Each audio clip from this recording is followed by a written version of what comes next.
I'm like, yeah. Just wait.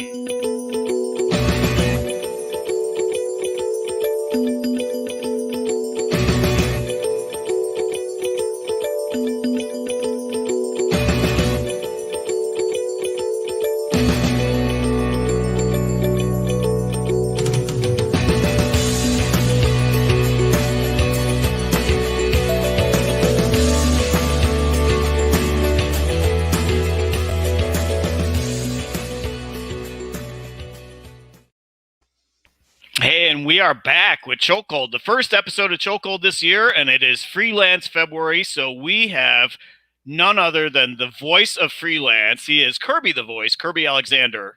Welcome to Chokehold. We are also on Facebook Live. Just so you know, we're on Facebook Live. So make sure you're grooming, your beard looks good, everything look good, everything in place.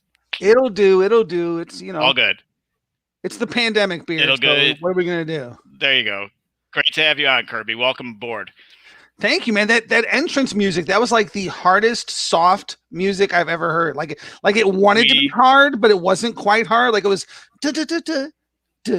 We do our best to find the best royalty-free music that we can get away with playing, because if it was up to me, it would be I don't know, UFO or the Stones or something. But of course, we can't get away with that. So anyway, so you are the voice of freelance. I don't care what anybody says. You are the voice of freelance. So tell me, how did you get started ring announcing? You are the ring announcer, of course, on the opportunities when Val Capone is not ring announcing. So how did you get started in the business? How did you get started with freelance? Well, I started off, a lifelong fan, right? Sitting on the floor in front of my dad, watching like JYD deliver headbutts. That's like one of my first memories of professional wrestling. And then, I grew up going to like all the different shows and at Hammond Civic Center had like AWA and all those great, golden age shows, Dick the Bruiser, the Crusher, all that stuff. So been a fan all my life, and then got into indie wrestling through IWA Mid-South when they started running in Highland, which was their first foray into, Indiana that wasn't like Kentuckiana. And so I started going to those shows pretty religiously. And at some point, I think once they were at Midlow, Ben Jordan was posting on the IWA website that Elite Pro, because now Elite Pro had started, but still had a relationship with IWA Mid-South, and that they didn't have their regular announcer anymore, and that they were looking for somebody. So I had a lot of radio experience. I had worked for Rock 103.5 and WCKG.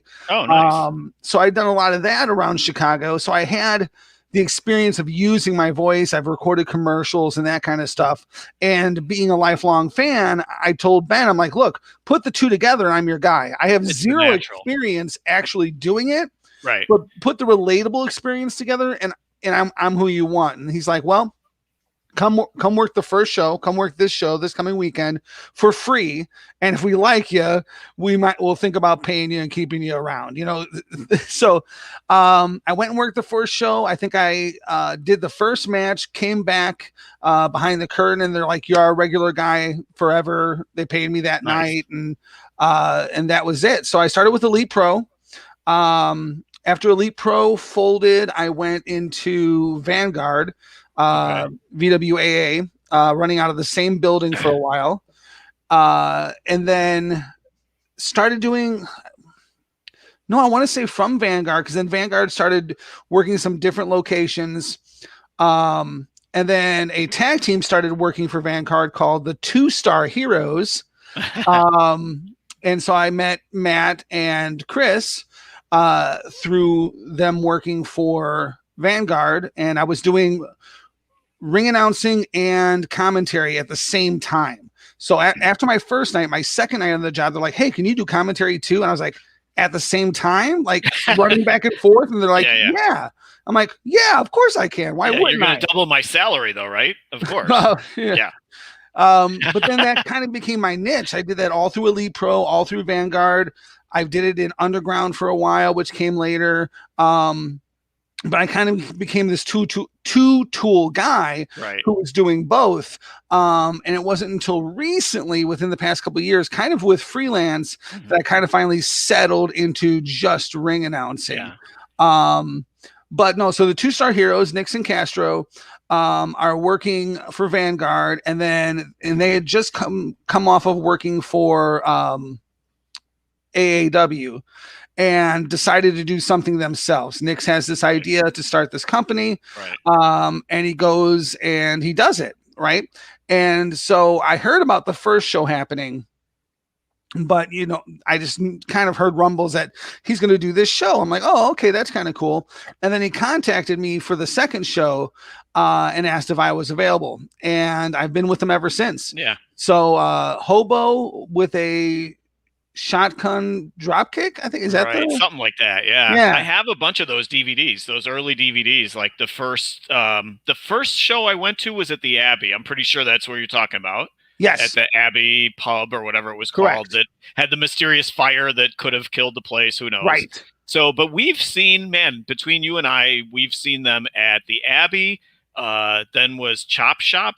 Yeah. No, there was one more before Chop Shop. Wasn't there? The bar on Lake Street, whatever that bar. Yeah, I can't think of the name.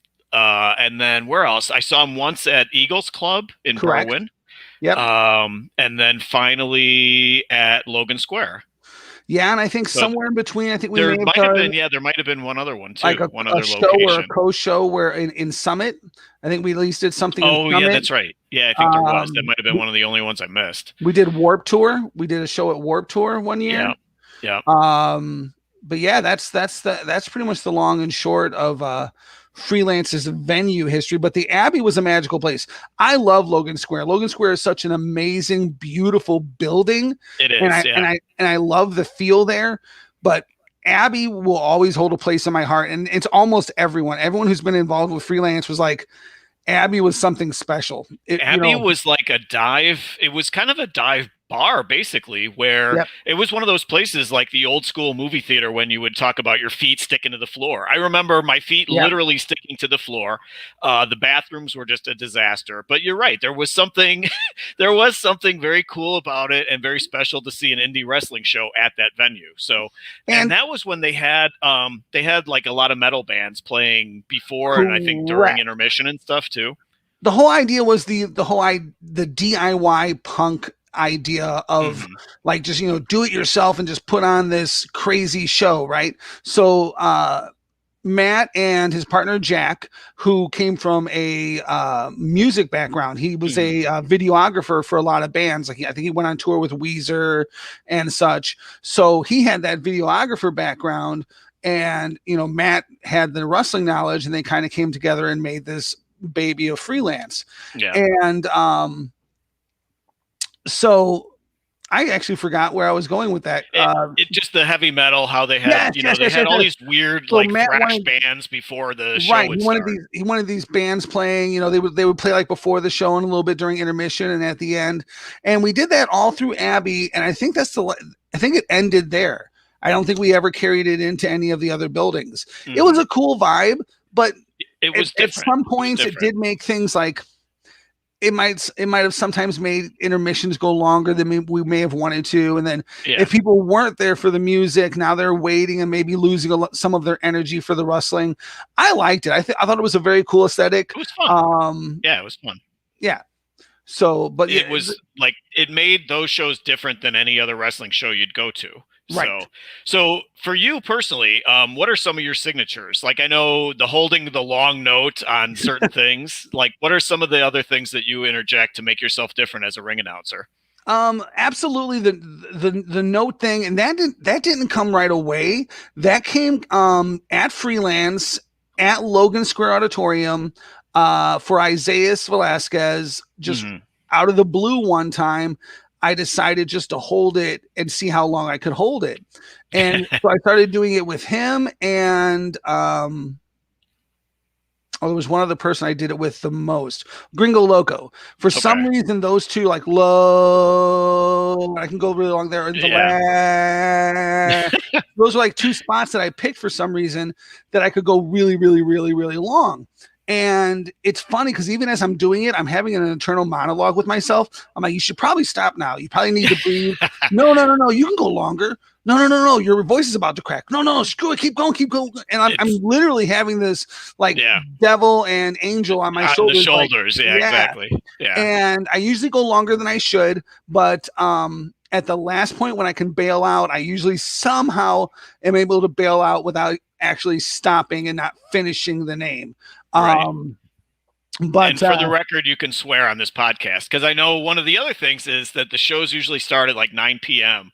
Right. And you're usually priming the audience and telling them, to lose their shit. I'll count you down, and then you lose your shit. And so there's a lot of trademarks. I think there's a lot of catchphrases that you've incorporated. So one of the things, also another thing I wanted to bring up is you're a bigger dude. You're a tall guy. You're a sizable gentleman. Right. And I'm thinking, how do you fend fear for the heels? Like, part of the deal is the heels always bark at you and give you shit as they're coming out.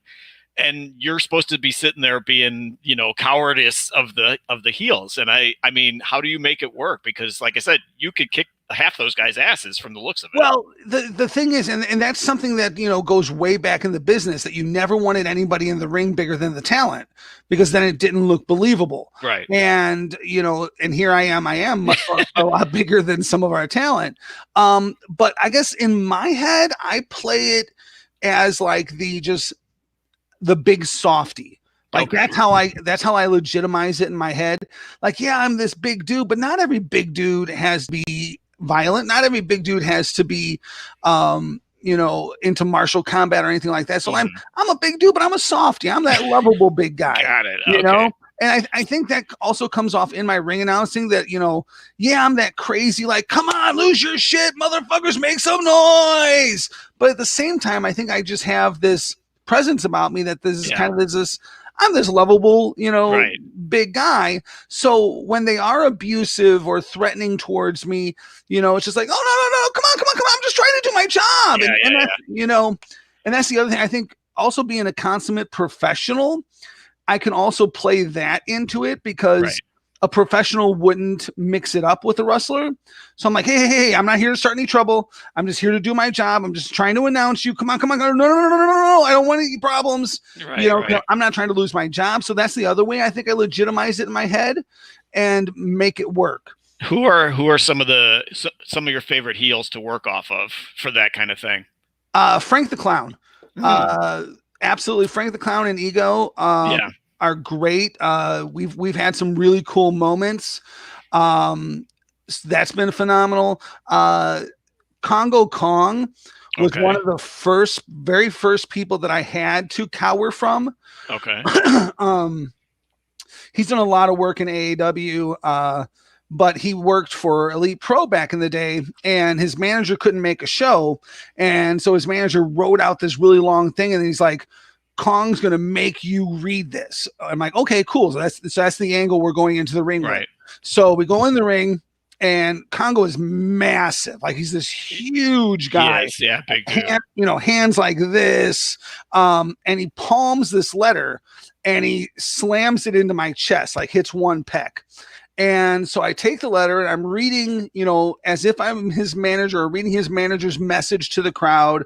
And I've got tears in my eyes, and I'm like, cowering from him. And we get back, and he's like, how did you do that? Like, you had real tears. Right. I'm like, dude, I just got my pec tattooed last night, and you lit me up. So that was a great heel interaction, but that like, those were real tears. I was like in horrible, excruciating pain because I was so raw, and he just laid it in there, and like, he didn't even have to lay it in there hard, but he laid it in enough to make a little bit of a noise, and I was dying. Yeah.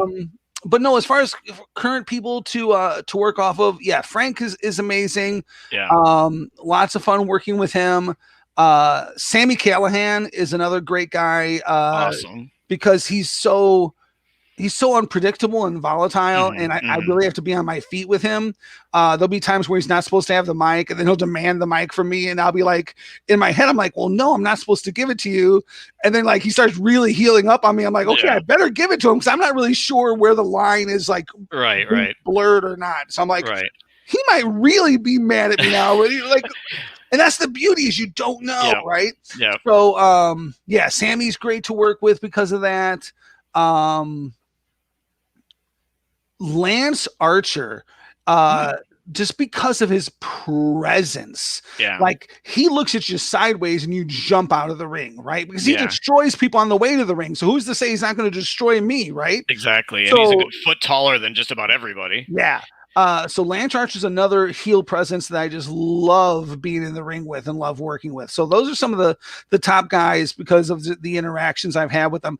El Phantasmo, the one show I've worked with him, told me he was going to chase me out of the ring. But what he didn't tell me is that on my way out of the ring, he was going to kick the rope into my nuts.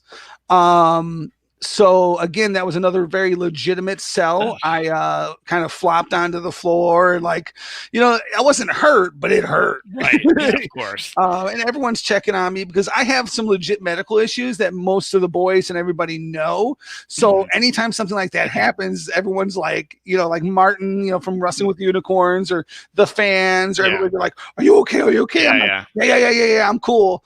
My nuts are really, really hurt right now, but I'm cool. I'm not having a heart attack.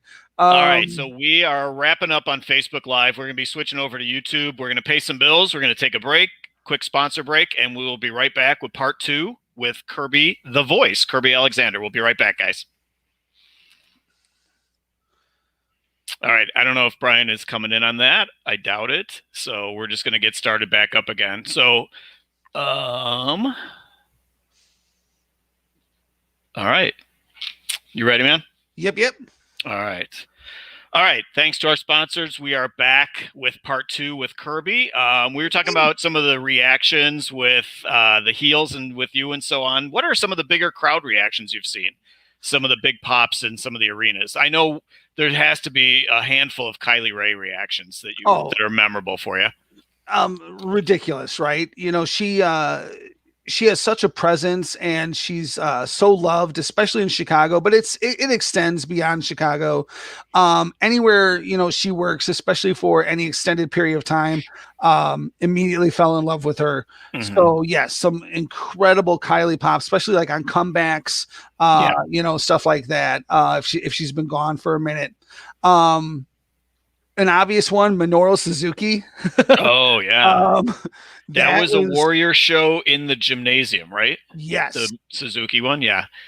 And before that, Will Ospreay smartened me up. He's like, "Hey, do not say anything before the crowd does that cousin song." Yeah. He's like, "Do not say anything." He goes, "Literally, he will chase you and hurt you." And I'm like, I don't doubt that in any way, shape, or form. I had met him before, and he is. There's one other person, but I almost want to say, bar none, the most intimidating presence in professional wrestling. But then there's also Meng, Haku Meng. Like, he also has this really intimidating presence. But he's actually he lets his guard down, whereas I've never seen Minoru Suzuki let his guard down. Like, he is what he is. So yeah, crowd reactions for him were phenomenal. Mick Foley got, a really great pop. But then even if you go so those are the big Warrior shows, right? Those are the superstar shows. But if you go to the freelance shows, which is what we're actually here to talk about, Isaiah Velasquez, like, heel or face, but especially heel. Yeah. The vim and vigor and venom that was thrown his way, just absolutely ridiculous. He made them so angry. And then you have Ali, who, also got that baby face pop out of the crowd like you wouldn't believe. So those are two of the freelance guys that really, really, really, really popped the crowd. I prefer Isaiah as a face. I know you're talking about the heel reaction and so on, but I prefer him as a face. I don't know. There's just something about him that makes him so believable, as with the comeback and everything. And I love the crowd reaction when he's a face. So I prefer him as a face, but you're right. He's adept. He can do either role for sure. And Gringo Loco's another Loco guy. Gringo Loco gets great crowd reactions. He gets great pops as well. He does. Yeah, he does. So, I mean, we mentioned Warrior, and it's okay. We can talk about Warrior for sure, too, because I feel like the fact of Warrior and freelance makes you the voice of Chicago, I think, by having you doing both. And the Warrior shows are, like you said, they're kind of all-star shows. I was at all of those outdoor shows. So talk about that experience, like those 3 or 4 shows that they did in the football field because of the pandemic. That had to be bizarre because there was one of them was freezing cold, another one was raining. So these had to be great, just really memorable experiences for you, I would think. First and foremost, it was wrestling during the pandemic. That was the biggest deal, right? Freelance hadn't run in a couple months. Freelance Underground, who I also work for, and I worked for Underground before it became Freelance Underground. They hadn't run in a couple months. Like everything in our area had pretty much shut down. Right. I don't even think GCW had started running their Indiana shows yet. So or maybe it was simultaneous between them starting to run and Warrior starting to run the outdoor shows, but wrestling wasn't happening, right? Right. So here was this opportunity to have wrestling again, and it's something that on so many levels people clamor for. Like the fans, it's their getaway from life, right? They come here and now they're around like-minded people that they may not have in their life. They may not have anyone else who likes wrestling because wrestling is fake or wrestling is stupid. So they, in their household, but that's what people hear, right? We certainly heard it throughout your life. As we say the F word, Right. Yeah. But so now they're in a room full of like-minded people, and now you take that away from them. So you had people going through like serious withdrawal, and you might have people that have mental issues where this is the one thing they look forward to, the one place they felt normal in a society that doesn't accept them. So on that level, it's really important. And then you have people like me that are extremely social, and I didn't even leave my house for the first 3 months, like because of my medical conditions, I locked myself up. And so now I don't get to do anything, right? I don't get to be on stage. I don't get to feel the love from the crowd. I get none of that. So here comes a show that I actually get to do that again. That was absolutely huge. And then, the story is that the Warrior shows were so successful that Tony Khan and AEW saw how they were doing it and kind of modeled what they're doing in Florida off of the Warrior shows. And plus, we had a lot of this. We were using some of their talent. We had Lance Archer on those shows. We had Brian Cage on those shows. We had Joey Janela on those shows. So I'm sure the word went back, like, "Hey, we can do this. We can do these outdoor shows." But it was incredible. But you said it was so volatile between the rain and the snow, or not snow, but the bitter cold. And I brought my daughter and my granddaughter out to all those shows too. So they're like, they're freezing or they're wet, but they're having a great time regardless. And then the fact that Warrior always does the meet and greets, so it has those opportunities for people to hang out and take pictures and get autographs and all that cool stuff. There had to be a lot of mark out moments for you there at those shows because they have, like we said, they have an all-star cast of characters that they bring in for those shows. So there had to be some mark out moments there, either there or at Freelance for that matter. Some of your favorites that you were announcing for. Yeah, we've already mentioned, Minoru Suzuki. That was a big one for me. It was one of the first times that I canceled a booking I already had in order to have that booking, because I'm working freelance. I'm working Freelance Underground. And then here Warrior has this show and they've got Minoru Suzuki on it. And it's going up against Freelance Underground doing a co-show with GCW. And I'm like, guys, it's Minoru Suzuki. Like, I'm sorry, but I really want to do. I have to go. I have to do this. So yeah, that was amazing for me. That was a great mark out moment. Just because I'm such a big fan. Working with Mick Foley was also another amazing one that Warrior allowed me to have. There's been some great ones at Freelance too. I know his reputation is pretty sullied now, but working with Mike Elgin, I was a big fan of Mike Elgin, and I was really happy to work with him the few times I worked with him before everything came out, and whether you believe it or you don't or whatever, but it's out there now, right? And people have an opinion one way or another. but I mean, who else? We've brought so many cool people into freelance as well. For me, it's a lot of times working with these guys that I know are killing it in another territory, and then we bring them in. So like we bring some guys in from Atlanta and stuff like that. So getting to work with these guys that are, maybe aren't names yet, but I know are creating a buzz in their hometown. People like the ugly ducklings, Gym Nasty Boys.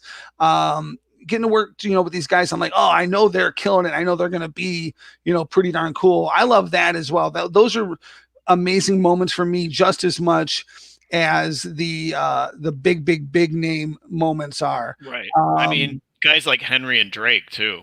I love Henry and Drake in that small facility in Logan Square. I love seeing those matches there. And like Space Monkey, there's been like you said, there's been so many good. Even forget Warrior bringing all the giant names. There's the mid-level names that freelance always brings too. So what are some of the other differences between the two groups, the two main groups that you're working for? What are some of the differences in working between the two of them? Well, sure. So Warrior has this built-in, people are coming because of these names. So you know it's going to be loud, it's going to be crazy, it's going to be successful and big. And it's kind of like just add water success, right? Right. Yeah. Freelance though has gotten to the point where their shows are just as successful, but what got them there was those first days at the Abbey and making a relationship with the fans that, I know it sounds corny, but people come up to me after the shows and they're like, great show. And I'm always like, hey, that has so much to do with you. And it might sound cliche, but it's not.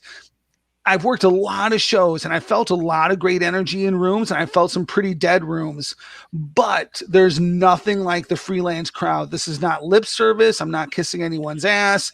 I get paid by multiple companies to work. So, to say that one is greater than the other, I mean it. The crowd at freelance is beyond compare. Yep. They make or break everything we do, and they're just so into it.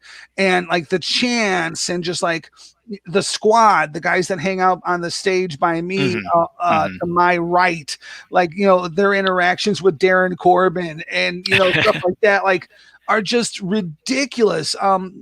When Space Monkey first came, Bottom Lounge, that's the other place we weren't. Bottom Lounge, yeah, that's it. Yeah. When Space Monkey first debuted for us, he was nothing at this point. He had just been working Canada. Like Chikara didn't use him yet. Like nobody else had used him yet. And he came down with some of the guys from Canada and worked the show. And instantly that crowd made him a star. Like they loved it. Like here, and it could be seen as a silly gimmick. He's incredibly talented, but at first you don't know what you're getting. He's bringing out bananas. He's throwing banana peels around. He comes out in the astronaut gear, but the crowd ate it up and immediately made him in freelance from his first day there. We had him on. We interviewed him a year ago for this series, for the freelance series. We interviewed him a year ago, and his stipulation to us was that he had to remain in character. So it was a unique interview. You guys can look it up on the archives, but it was a unique interview because he stayed in character the whole time. And I tried to roll with the punches as best I could with it. So it was a lot of fun. Anytime I see him somewhere else, I always only talk to him in Monkey. Like I walk up to him like, ooh, and he's like, and we wait, you might be him. The mask is off. Are you sure you're not him? You did that pretty well. Yeah, I put on the mask has been revealed. These are pandemic pounds. I've been eating a lot. I haven't got to wrestle. So, returning from orbit.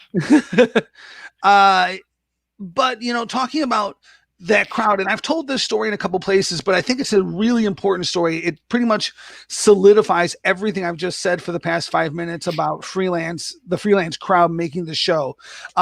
It was our first Halloween show at the Abbey, and Nix has this idea to do a gimmick battle royal where local guys of varying levels of talent are going to play as if they are some superstar. So we had The like Rock, Hacksaw we had Duggan and Kamala, Shawn Michaels. Yeah, we had all these names from every asset of wrestling. And some of them looked a little bit like the guys. Some of them looked nothing like the guys, right? Yeah. Like Chico Suave doing Kurt Angle. Like what? Yeah. But I was handed the sheet and was told this is what we're doing. And I had this moment where I sat by myself and I'm like, this is it. Freelance had a nice run. We're done. I'm like, this is so stupid. This is the most ridiculous shit I've ever seen on paper. Like I was mad. Yeah. I was mad that was gonna be part of it. I'm like, it really looked dumb to me. I'm like, what on earth is he thinking? And then as soon as that first person came through the curtain and the crowd acted like they were actually seeing who that person was portraying, I think it might have been Mark J. Rocket as The Rock or somebody like that. And they popped it up. Like they were seeing The Rock. And I was like, that's it. This is something amazingly special. We can give them anything and they're going to roll with it. They're going to shine it up and give it right back to us. And that's that connection that we've had for years and years and years now. And now the gimmick battle royal has become an annual tradition. Yeah, absolutely. So they've done it every year in October. So, all right. So we kind of talked about 2020 and how it's affected you. How has 2020 affected you personally from a work standpoint? Like there obviously were way less shows. Yeah. So how did the pandemic affect you from a work standpoint, working for Freelance Warrior and so on? Yeah. I mean, obviously the only shows I got to work for the longest time were the 3 or 4 outdoor shows that Warrior did. And then I worked the Collective in Indianapolis for GCW. I did the Freelance show, but I also did a couple of the other shows. I got to announce John Moxley at that show. I got to announce one half of the Rock and Roll Express. Now I can't think of Ricky Morton. Ricky Morton was there. Yeah, I got to announce Ricky Morton at that show. Nice. So that was really cool. But that was it. I did that one collective weekend, and I did those other couple shows.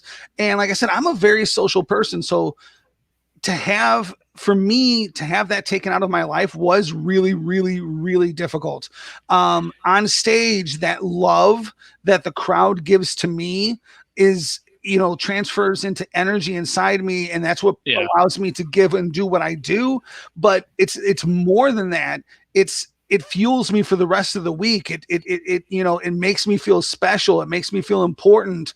To have that ripped away from me with no other outlet for that was very, very, very difficult. So I poured myself into my family. My family and I have had an amazing pandemic as far as just, we're close anyways. I have a great family, but we just became closer and closer and closer. So that's what I poured myself into.